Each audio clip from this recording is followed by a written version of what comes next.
Good evening प्यारे बच्चों, कैसे हैं आप लोग? अच्छे होंगे। हम लोगों ने पाठ 3 पढ़ लिया था। आज हम लोग पढ़ेंगे पाठ 4। पाठ का नाम है कानूनों की समझ। पिछले पाठ में हम लोगों ने देखा था कि संसद कानून बनाती है। संसद कानून बनाती है और भारत की जो कार्यपालिका है, मंत्रिपरिषद वगैरह, ये लोग कानूनों को लागू करते हैं। ठीक।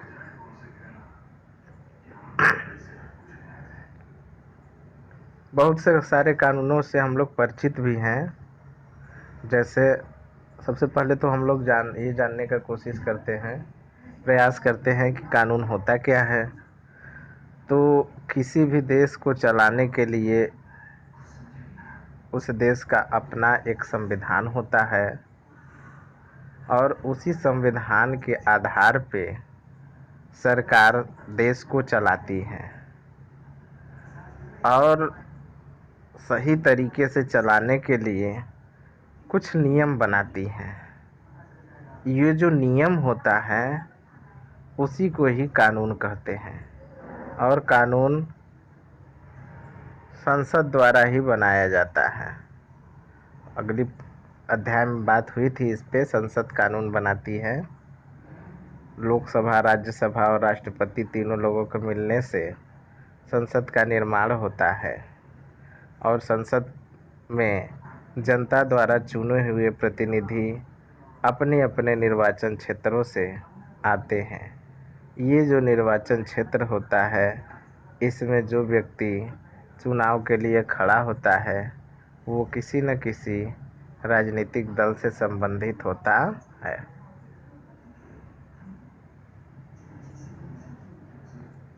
बात समझ में आ गई? आगे अब हम लोग देखते हैं। हाँ, थोड़ा सा ये भी जान जाइए, बहुत सारे कानूनों के बारे में आप लोग जानते हैं। जैसे सीधा जो उदाहरण दिया हुआ है किताब में, आपके बुक में, उसी को हम बता रहे हैं। शादी से संबंधित, उम्र से संबंधित कानून हम लोग जानते हैं। लड़की अगर 18 साल की होगी तभी उसकी शादी होगी और लड़का अगर 21 साल का होगा तभी उसका शादी होगा। उससे कम उम्र में अगर हम शादी करते हैं तो ये कानूनन अपराध है। ऐसे करने को कर दे लेकिन कानूनी रूप से वो मान्य नहीं होगा।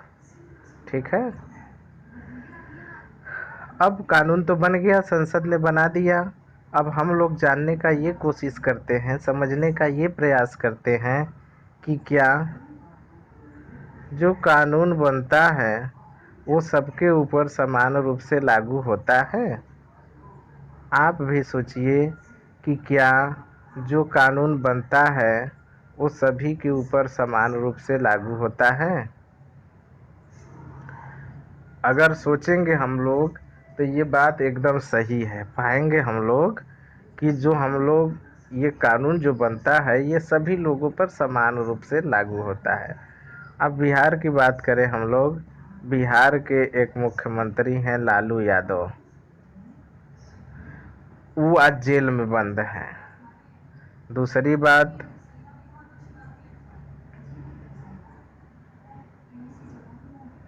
एक संत थे, संत का गुरु थे, गुरु क्या कहेंगे उनको,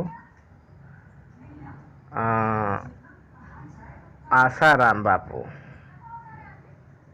आशा राम बापू, आशा राम बापू बहुत बड़े आदमी थे लेकिन उनको भी जेल हो गई। यानी पूरा मिला के हमारा कहने का मतलब, तात्पर्य ये है कि जो कानून होता है वो सभी लोगों पर समान रूप से लागू होता है। उदाहरण के लिए यहाँ एक कंडीशन दिया गया है, इसको हम लोग जानने का प्रयास करते हैं। एक अधिकारी है जिसका लड़का किसी अपराध में पकड़ा जाता है और उसे 10 साल की सज़ा सुनाई जाती है, लेकिन वो अधिकारी अपने बच्चे को बचा लेता है, भगा देता है किसी तरीके से। अब बताइए, अधिकारी है लेकिन उसके बच्चे को सजा हो गई, यानी कानून उसके ऊपर भी लागू हुआ। बात समझ में आ रही है ना? और भगा दिया इसका मतलब उसने का जो अपराध है उसका साथ दिया अपराधी का, यानी वो भी अपराधी हो गया। तो कहने का मतलब यहाँ सीधा सीधा है कि जो कानून बनते हैं वो सभी लोगों पर समान होते हैं। हम मूल अधिकार में बताए थे समानता का अधिकार। समानता का अधिकार का मतलब ही यही है कि भारत का प्रत्येक व्यक्ति, प्रत्येक आदमी, प्रत्येक लोग आपस में समान है, कोई बड़ा छोटा नहीं है। चाहे वो किसी जाति का हो, किसी धर्म का हो, किसी समुदाय का हो, किसी लिंग का हो, कितना वो धनी हो, कितना वो गरीब हो, वास्तव में उनमें कोई भेदभाव कानूनी दृष्टि से नहीं होता है। अब देखिए, आखिर में कुछ ऐसा समस्या रहा होगा, तभी न लोग, जो हमारे देश के क्रांतिकारी लोग थे, हमारे देश को आज़ाद कराने वाले जो लोग थे, अगर कुछ ऐसा व्यवस्था नहीं रहा होता, ऐसी समस्या नहीं रही होती, तो कुछ न कुछ तो अंतर कर ही दिए होते। जैसे पहले था, अंग्रेजों के आने के समय जो राजा होते थे, या उससे और पहले की बात करेंगे, तो कुछ विशेष लोगों को विशेषाधिकार मिले हुए थे। जो धनी आदमी होता था, अगर वो कोई गलती काम करता था तो उसे कम सजा मिलता था, और वही काम एक निम्न वर्ग या गरीब व्यक्ति, दलित व्यक्ति करता था तो उसको ज़्यादा सजा मिलती थी। तो ये कानून सही था? एकदम गलत था। तो इसीलिए भारत के जो राष्ट्रीय आंदोलन में भाग लेने वाले जो नेता थे, जो राष्ट्रवादी थे, उन्होंने जब भारत आज़ाद हुआ तो भारत में समानता की स्थापना किया और कानून की दृष्टि में सभी लोगों को समान माना। अर्थात कोई भी व्यक्ति अगर कानून का उल्लंघन करेगा तो उसको सजा मिलेगी, चाहे वो प्रधानमंत्री हो, राष्ट्रपति हो, हम हो, गुरु जी हो, प्रिंसिपल सर जी हो, सबके लिए वो समान रूप से लागू होता है। आगे हम लोग देखते हैं, एक अंग्रेजों ने एक व्यवस्था बनाई थी, रॉलेट एक्ट। ये एक्ट का मतलब होता है कानून। ये एक्ट ऐसा था जिसके तहत अंग्रेज किसी भी व्यक्ति को बिना न्यायालय में मुकदमा चलाए सजा दे सकते थे। ठीक है, यानी अंग्रेज जिसको सीधा सीधा जब न्यायालय में मैटर नहीं जाएगा, हम लोगों के यहाँ क्या होता है, पुलिस पकड़ती है, पुलिस पकड़ के ले जाके थाने में रखती है, और 24 घंटे के अंदर, देखिए बेटा, लोग पुलिस से घबराते हैं लेकिन पुलिस कुछ नहीं करती है, पुलिस किसी को सज़ा नहीं देती है। सज़ा देने का काम न्यायालय का होता है, और पुलिस का काम बस होता है अपराधी को पकड़ना और पकड़ करके न्यायालय के सामने रखना। मान लीजिए अगर आप चोरी करते हुए पकड़े जाते हैं तो पुलिस आएगी, आपको पकड़ेगी और पकड़ करके 24 घंटे के अंदर न्यायालय में भेज देगी, कोर्ट में।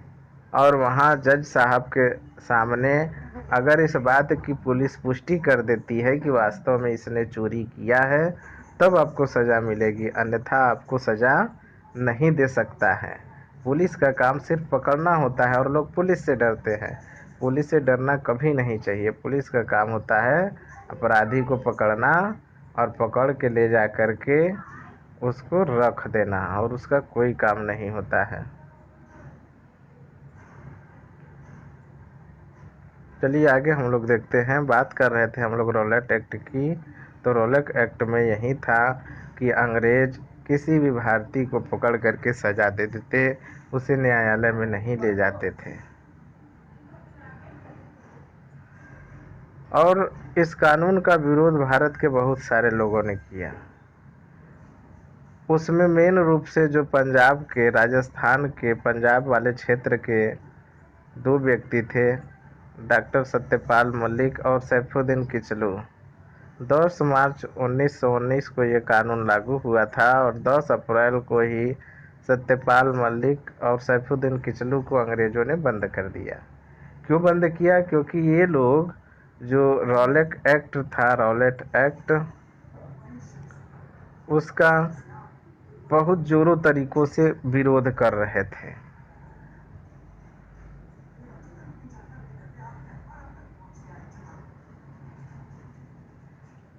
लोगों को जुटा करके एक साथ उस कानून का विरोध कर रहे थे। तो पुलिस ने अंग्रेज जो थे उनको पकड़ करके जेल में बंद कर दिए। अब जब उनको जेल में पकड़ करके बंद किए तो और सारे लोगों को गुस्सा आ गया और उन्होंने क्या किया,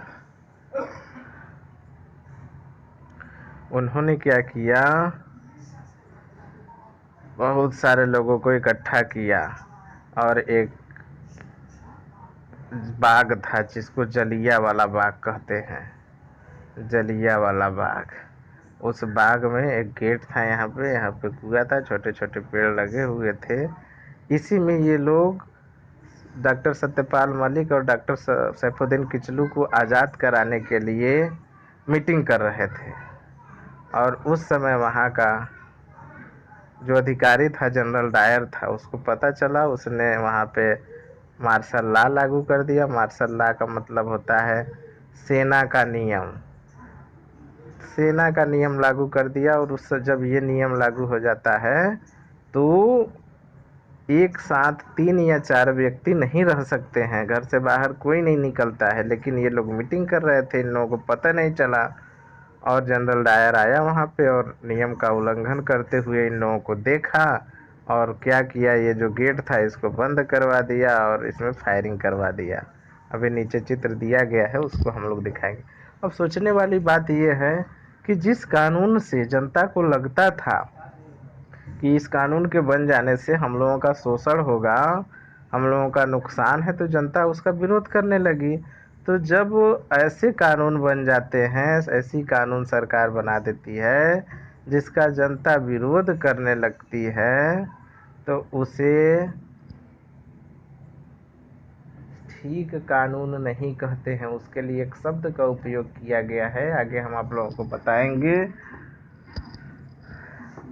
अलोकप्रिय कानून उसको कहते हैं।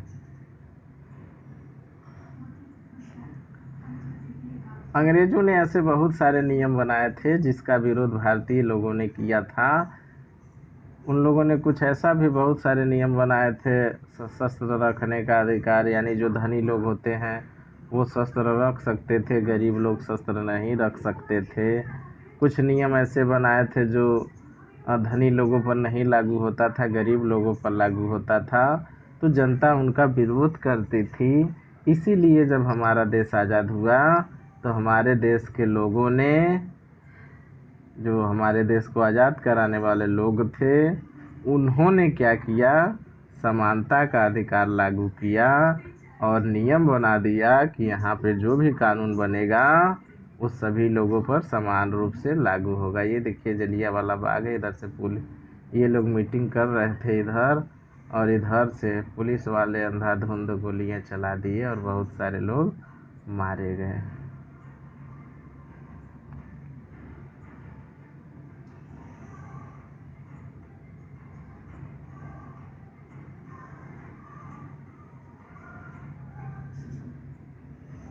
देखिए, अगर जहाँ समानता नहीं रहेगी वहाँ न्याय नहीं मिल सकता। एक ही काम के लिए किसी व्यक्ति को कम सज़ा और किसी को ज़्यादा सज़ा मिलेगी तो ये न्याय होगा? नहीं होगा। तो इसीलिए हमारे देश में ये नियम बनाया गया कि जब भी कानून लागू होगा तो वो सभी लोगों पर समान रूप से लागू होगा। देखिए, संविधान को स्वीकृति मिलने के बाद दस्तावेज एक ऐसी आधारशिला बन गया जिसके आधार पर हमारे प्रतिनिधि देश के लिए कानून बनाने लगे। हम बताए ही थे, हर साल हमारे प्रतिनिधि कई कानून बनाते हैं और पुराने कानूनों में संशोधन भी करते हैं। ये संसद में हम बताए थे, हमें संसद क्यों चाहिए। जैसे संशोधन करने का एक उदाहरण हम बता रहे हैं। हिंदू धर्म में नियम था पहले 2005 के पहले कि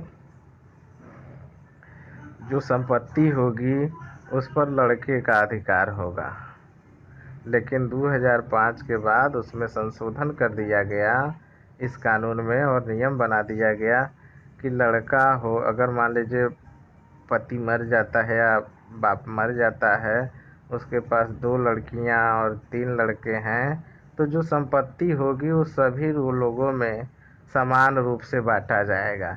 ये नियम है। लड़कियां नहीं लेती हैं इस समय, वो अलग की बात है, लेकिन नियम यही है कि जब भी बंटवारा होगा 2005 के बाद, तो उसमें लड़कियों को भी समान अधिकार दिया जाएगा, समान संपत्ति दिया जाएगा।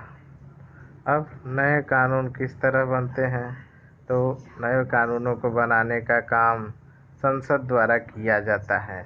और संसद कैसे बनाती है, ये विचार कहाँ से आता है कि कानून बने, तो जनता की आवश्यकताओं को ध्यान में रखकर, उसकी सुविधाओं को ध्यान में रखकर सरकार इस बात के लिए सोचती है, या जनता की जो मांगें उठती हैं उसके हिसाब से सरकार विचार विमर्श करती है और नए कानूनों का निर्माण और साथ ही साथ पुराने कानूनों में परिवर्तन भी करती है।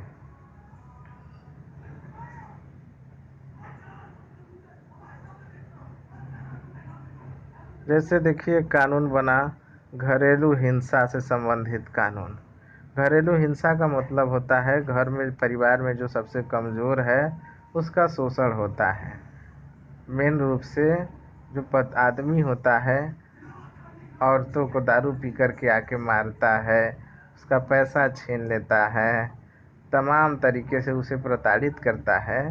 तो सीधा सीधा कहने का मतलब, एक ही परिवार में एक ही मकान में 10 लोग रह रहे हैं, उसमें जो कमज़ोर है, जो बड़ियार है, अगर बड़ियार आदमी कमज़ोर आदमी का शोषण कर रहा है, महिलाओं का शोषण कर रहा है, तो परिवार में है, चूँकि परिवार होने के कारण लोग उसको बोलते नहीं हैं, तो इसे ही घरेलू हिंसा कहा जाता है।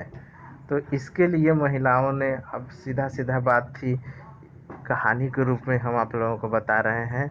एक शहर है बनारस, बनारस में एक गांव है दाऊदपुर। वहाँ पे एक आदमी था, बहुत शराब पीता था। अब शराब पी कर के आता शाम को और अपनी बीवी को कहता खाना बनाओ। अब खाना बनाने के लिए दाल रहेगा, आटा रहेगा, तब तो वो बनाएगी। कहे कि पहले लाइए, तो उसको डांटने फाटने लगता था, मारने पीटने लगता था कि हम कह रहे हैं बनाओ तो तुम बनाओ, चाहे जहाँ से बनाओ। बताइए कहाँ से बनाएगी। कभी कभी काम नहीं करने जाता तो पैसे की ज़रूरत पड़ती शराब पीने के लिए, तो अपनी वाइफ को ही मारने लगता, तुम मुझे पैसा दो। अब अगल बगल की जो महिलाएं थी इसको देखती थीं, और देखती थीं तो उनको गुस्सा आता था। तो एक दिन ये अपनी बीवी को मार रहा था, तो किसी महिला ने पुलिस को फ़ोन कर दिया कि अरे ये आकर के अपनी पत्नी को मार रहा है, ऐसे कर रहा है, वैसे कर रहा है। तो उस समय ये नियम नहीं था घरेलू हिंसा वाला। पुलिस आई, उसको समझा बुझा के छोड़ दी, सज़ा कोई नहीं दी। क्यों नहीं दी? क्योंकि नियम नहीं था कि घर में अगर कोई किसी को मारता है तो उसे सज़ा होनी चाहिए। तब महिलाओं के दिमाग में आया कि हमको इसके लिए कानून बनवाना पड़ेगा। अब बहुत सारी महिलाएं बैठ कर के धरना प्रदर्शन देने लगी।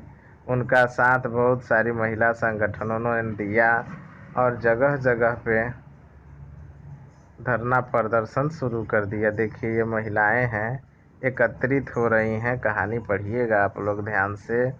और उसके बाद देखिए ये धरना प्रदर्शन हो रहा है, अपना व्यवस्था बना रही हैं महिलाएं। और जब बहुत सारी महिलाएं जागरूक हो गई, कई जगह ऐसे मैटर सामने आने लगे कि पुरुष महिलाओं को मारते हैं, पीटते हैं, तो सभी जगह की महिलाएं धरना प्रदर्शन करना शुरू कर दी।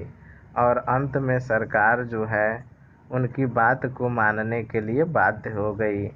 जब ज़्यादा महिलाएं खड़ी हो गईं तो सरकार ने सोचा अगर हम इनकी बात को मान लेंगे तो ये हमको चुनाव में फिर जिताएंगे, इसलिए उन्होंने घरेलू हिंसा अधिनियम बना दिया। 2006 में बनकर के ये लागू हो गया था। और साथ ही साथ एक महिला आयोग का भी गठन किया गया, यानी महिलाओं के संबंध में नियम कानून बनाने से पहले उस महिला आयोग की बात को मानना पड़ेगा। अगर कोई महिला है उसका शोषण हो रहा है तो महिला आयोग में अगर लेटर भेज देगी तो जो आदमी शोषण किया है जांच पड़ताल होगा उसका और उसे सख्त सजा दी जाएगी। देखिए, दिसंबर 2002 में स्थायी समिति ने अपनी सिफारिशें राज्यसभा को सौंप दी। अब देखिए, जब कानून बनता है तो किसी भी सदन, लोकसभा या राज्यसभा में बिल को पेश किया जाता है, उस पर बहस होती है, फिर किसी कमेटी को उसको सौंप दिया जाता है और उसकी बारीकियां अध्ययन करती है और उसके बाद अपनी रिपोर्ट देती है। तो यही देखिए, दिसंबर 2002 में अस्थायी समिति ने अपनी सिफारिशें राज्यसभा को सौंप दी। इन सिफारिशों को लोकसभा में भी पेश किया गया। कमेटी की रिपोर्ट में महिला संगठनों की ज़्यादातर मांगों को स्वीकार कर लिया गया था। 2005 में संसद के सामने एक नया विधेयक पेश किया गया। दोनों सदनों की मंजूरी मिल जाने के बाद 2006 से महिला सुरक्षा कानून लागू कर दिया गया। यानी अब अगर आप महिलाओं को मारते पीटते हैं या उनका शोषण करते हैं तो आपको सख्त से सख्त सज़ा मिलेगी। अब देखिए, यहाँ प्रश्न पूछा है, घरेलू हिंसा से आप क्या समझते हैं? हिंसा की शिकार महिला को नए कानून में कौन कौन से मुख्य अधिकार प्राप्त हुए हैं, उसको आप लोग ध्यान से पढ़ लीजिएगा। और दूसरी बात ये है कि जो घरेलू हिंसा है, अभी हम बताएं कि किसी एक मकान में रहने वाले एक ही परिवार के लोगों में जो शक्तिशाली आदमी है अगर उससे कमज़ोर आदमी का, महिला का या किसी का शोषण करता है, मारता पीटता है। अब देखिए, शोषण में सभी प्रकार का शोषण हो गए। सीधा सीधा अगर हम बताएं तो अगर बहुत सारे पुरुष ऐसे थे जो महिला उनके साथ सोना नहीं चाहती थी, पुरुष जबरी उसके साथ सोता था, तो ये कानून बन जाने के बाद अगर महिला आपके साथ नहीं सोना चाहती है पुरुष के साथ, तो पुरुष ज़बरदस्ती उसके साथ नहीं सो सकता है, तो कुछ नहीं कर सकता है। अगर कुछ ऐसा करता है तो वो रिपोर्ट लिखा देगी तो पुलिस को तुरंत पकड़ करके लेके चली जाएगी। सर्वाइवर एक शब्द है, इसके बारे में जान लेते हैं। बहुत सारी महिलाएं, देखिए यहाँ एक कार्टून दिया गया है, इसको देखिए, महिला और पुरुष को बराबर माना गया है। जब बराबर माना गया है, सरकार हर जगह, आप सीधा सीधा देखिए, हमारे स्कूल में बहुत सारे सर पढ़ाते हैं और मैडम भी पढ़ाती हैं, तो दोनों को समान अधिकार मिला है, वेतन समान मिलता है। ये नहीं है कि पुरुष जो है उसको ज़्यादा मिलता है, महिला को कम मिलता है, दोनों लोगों को समान वेतन मिलता है। क्यों? क्योंकि समानता का अधिकार है। एक कानून बनेगा तो सभी लोगों पर समान रूप से लागू होगा। देखिए, जिन औरतों के साथ हिंसा या दुराचार होता है उसे आमतौर पर पीड़िता माना जाता है। इन हालत से उबरने के लिए औरतें तरह तरह से संघर्ष करती है, इसलिए उन्हें पीड़िता की बजाय सर्वाइवर कहना ज़्यादा बेहतर है। इस अंग्रेजी शब्द का अर्थ है जो बचा रहे। सर्वाइवर का मतलब होता है जो बचा रहे।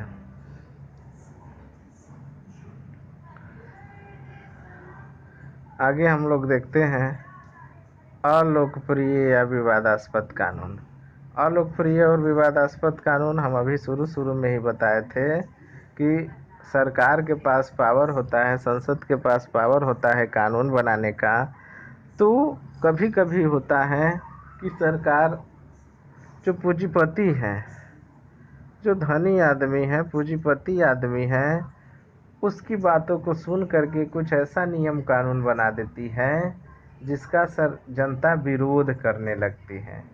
तो जिस भी कानून का जनता विरोध करती है उसे अलोकप्रिय कानून कहते हैं या विवादास्पद कानून कहते हैं।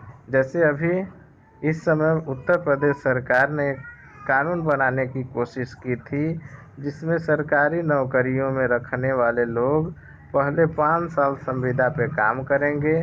उसके बाद उनकी परीक्षा होगी, बीच बीच में भी परीक्षा होती रहेगी, और अगर उसमें वो पास होते हैं या अधिकारी को संतुष्ट कर पाते हैं तब उनको रेगुलर किया जाएगा।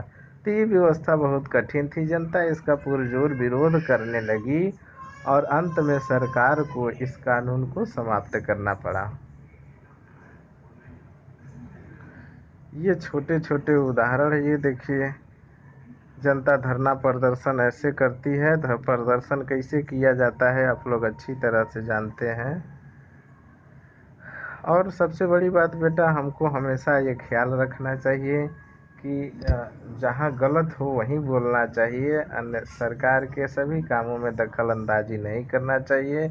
और साथ ही साथ हमें नियमित समय समय पे 2 घंटा, आधा घंटा, 1 घंटा, जितना भी समय मिले समाचार पढ़ना चाहिए, टीवी में देखते रहना चाहिए, क्योंकि संचार माध्यमों से हमको सरकार जो काम करने जा रही है उसके बारे में जानकारी मिलती है। और जब तक हमें इन बातों की जानकारी नहीं होगी कि कौन कानून बनने जा रहा है, तब तक हम उसका विरोध कैसे कर सकते हैं।